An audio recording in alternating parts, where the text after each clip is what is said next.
این تو لایو زنده میخواست مثلا منو هرس بده.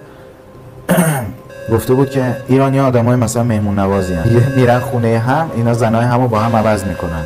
گفتم راه رو باز کنید چون سالن مسابقات و اینا. منو راه دادن، اینا گفتم من باید برم تو قفس، مگه قرار نیست من با این فایت کنم؟ هر ترفندی بود به این خیلی درست نزدیک شدن. دقیقاً دقت کنی من جاپامو خیلی دارم صفر میکنم. صحبت میکرد، من داشتم جواب حرفاشو میدادم، حرف چرت انحرافی میزن. من اینو زدم، با یه پام زدم که این نزدیک نشه چون دستم خیلی در میگه. اون رفیقش زد عینکی منو شیپون که بعد میگذره، بعد من اینو چیز میکنم، گیر میارم موقعیت رو، اینم با یه مش میزنم دیگه. اونجا من انتقامم از این گرفتم.